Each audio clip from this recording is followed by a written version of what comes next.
Hi, I'm Dr. Nixon with Healing Peak Regenerative Medicine's Longevity Channel, and today I want to talk to you about why it's important to prep before you have PRP. And the biggest reason is to prepare your body to receive the platelet rich plasma treatment as well as improve immune function so that when we inject the platelet rich plasma, that immune function is working correctly so that your body can utilize that injection as much as possible. And then secondarily, and just as important, is that when you prep for PRP, you make better PRP. You're essentially making your own medicine when we inject platelet-rich plasma.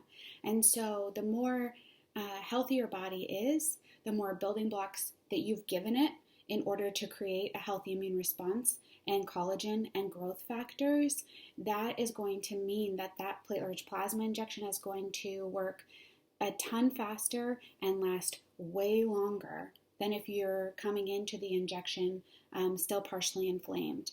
And it's one of the reasons why I screen all my patients. And I just wanted to bring this up because I think it gets missed a lot. And I really think that not very many physicians out there are coaching their patients about this and why it's such a big deal to prep for PRP. And I just wanted to give you a case study of that. Kind of real time is I had recently a male come in with degenerative hip disease, pretty severe degenerative hip disease, meaning, almost bone on bone in the hip joint, bone on bone arthritis, and chronic limping, unable to cross his leg over the other leg and sit comfortably, not able to hike, which is a huge passion of his. And kind of just in chronic pain. Having pain while he's sleeping. And so this person had also made a major diet and lifestyle change about 6 months prior to coming in for PRP.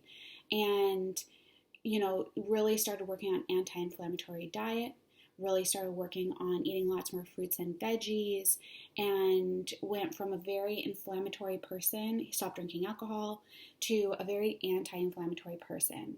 When we did the injections for him after 1 prolotherapy and 2 PRPs, he's hiking 10 miles. Up hills and down hills. He is able to go do anything he wants to do without pain. He can cross his legs without pain. He can sit in the car and drive, no pain. He can work, no pain. So the reason why it was so successful in such a degenerative hip so quickly is because he did all that work to prep for PRP. And he didn't know he was going to get PRP originally until it was suggested to him because he didn't know about it, right?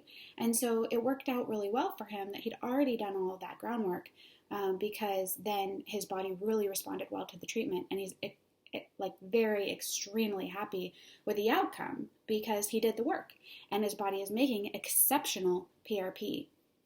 And so I really think it's important to know if you're pre-diabetic or diabetic, to know if your pain is coming from some other systemic cause like food allergies and food sensitivities, because often that's at least a percentage of the reason why you have pain. And just by avoiding the food allergies and food sensitivities and healing up the gut and microbiome, you can get rid of a large percentage of the pain just like that.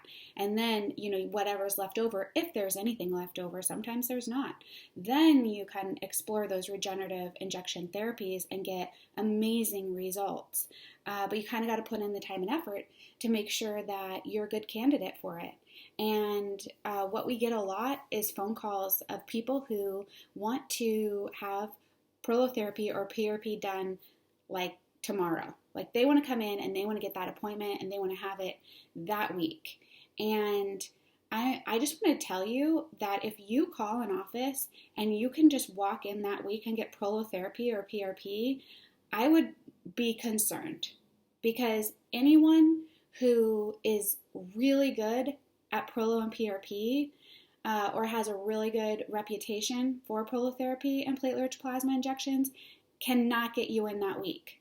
It's just not going to happen. Those people are either starting out and trying to fill their practice, or they care more about their money than they do about the patient and whether or not the PRP and the prolotherapy works.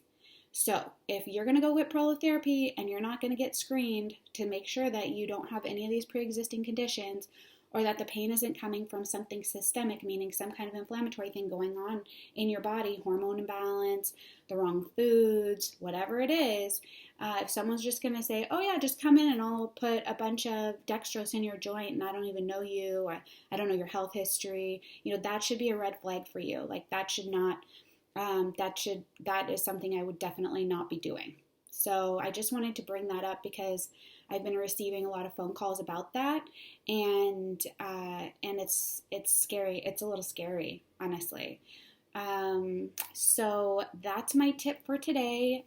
Prep before PRP. So if you're going to get platelet rich plasma injections in your joint, put yourself on an anti-inflammatory diet for at least 30 days prior to that injection, unless you were already in good shape and doing the things that are anti-inflammatory, in which case you could just get it, and that wouldn't be a big deal. But not all doctors are going to educate you and do that screening for you to make sure that you're making the right amount of, not the right amount of PRP, but the healthiest form and the most efficacious PRP, we'll say. So just wanted to talk to you guys about prepping before PRP and prolotherapy. Also really important to prep before prolotherapy as well. It's also a regenerative injection. So please, if you like this video, subscribe, follow me at Dr. Amber Nixon on Instagram, and share far and wide if you know anyone who is going to get platelet rich plasma and has not been told about how they are making their own medicine and that they should prep first. Thanks so much.